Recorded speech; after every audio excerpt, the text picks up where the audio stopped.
Некоторые школы, открытые еще во времена правления Петрусевича, до сих пор существуют на территории нашей республики. Так, в школе, построенной в горном ауле Учкулан стараниями тогдашнего генерал-губернатора в 1878 году, сегодня находится музей истории и культуры карачаевского народа. Ученики новой школы, находящиеся в непосредственной близости от исторического здания, не понаслышке знают о вкладе генерала Петрусевича в культуру их народа. Многие жители аула до сих пор добрым словом вспоминают ставшего местной легендой генерала. Во всем Карачае его вспоминают с доброй стороны. Он основал первую светскую школу у нас в Карачае, 8-летняя школа. Построил больницу первую в Карачае. А также свободно владел карачаевским языком и всегда помогал нашим людям. Когда он умер в Средней Азии, в Туркестане где-то, наши люди собрали делегацию, поехали, привезли его и похоронили почетно у нас на кладбище в Теберде. И он является почетным жителем Карачая. Именно из окрестностей этого старейшего карачаевского аула и был доставлен в Черкесск гранитный монолит, ставший залогом будущего памятника. Грандиозный праздник, устроенный в честь закладки первого камня, проходил на пересечении улиц Космонавтов и Парковая. На и без того оживленном перекрестке в этот день творилось и вовсе нечто невообразимое. Смешались в кучу кони, люди. Но в отличие от событий, описанных в поэме Лермонтова-Бородино, в этот раз повод для столь массового мероприятия был самый что ни на есть приятный.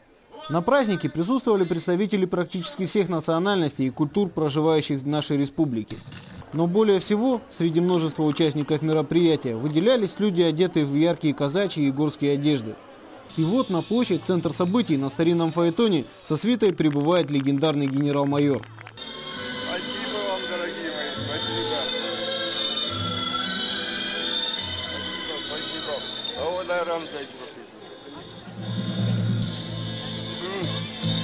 Отведав поднесенных яств и поприветствовав зрителей, Николай Григорьевич произнес немало добрых слов в адрес жителей республики, для которой он так много сделал. Дух праздника и связанного с ним единства овладел всеми без исключения, вне зависимости от национальности, религии и социального статуса.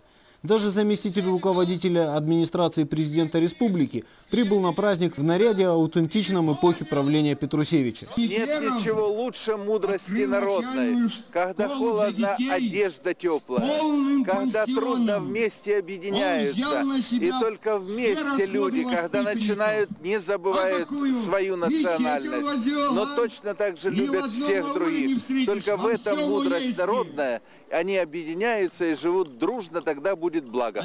Участников театрализованного представления на сцене сменили политические и общественные деятели.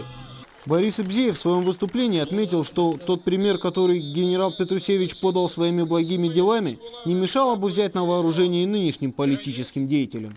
Петрусевич был выдающимся государственным деятелем, и он понимал главное. Для власти есть две вещи, которые власть должна делать. Делать неизменно, если она готова служить народу. Первое – сбережение народа, и второе – обустройство народа. И то, и другое этому выдающемуся человеку удалось в полной мере. В мире найдется немного политиков, которым возводятся памятники от имени простого народа спустя столетия после их смерти. За 10 лет, проведенных на Кавказе, Петрусевич сумел выучить карачайский и черкесский языки, что помогло ему обходиться без переводчика и изнутри изучить жизнь, нравы и обычаи горцев.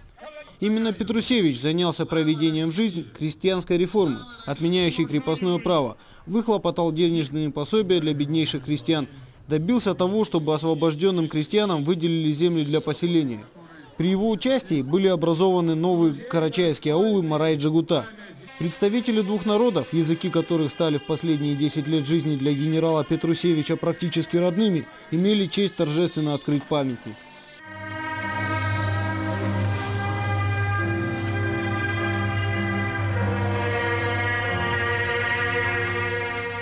В этот день организаторы праздника не ограничились официальной частью и устроили на новой площади города настоящее народное гуляние.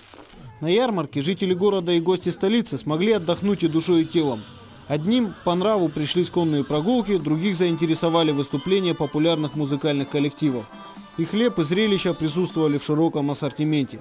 Гости торжества не без оснований утверждали, что праздник удался.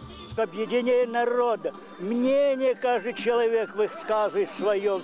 Это есть это есть братство народа вот такое. Мы, говорится, все, как говорится, все мы люди. Вот. Не знаем там, кто там какой-то нации и все, так мы все люди, все уважаем. Дай Бог, чтобы таких праздников почаще было. Все приятно так общаются, все улыбаются. Никакой агрессии между никем не возникает. Это очень радует, что люди все-таки дружные. Истинный человек живет очень долго и после своей смерти, гласит народная пословица. Как было заявлено на мероприятии, возведение скульптурного памятника генералу будет осуществлено на добровольные пожертвования граждан КЧР. Именно это и должно стать проявлением народной признательности человеку, который сделал так много для культурного и социального развития народов, населяющих республику. Шалико Черкасов, Аслан Джантимиров. Итоги недели при содействии 5 канала, Санкт-Петербург.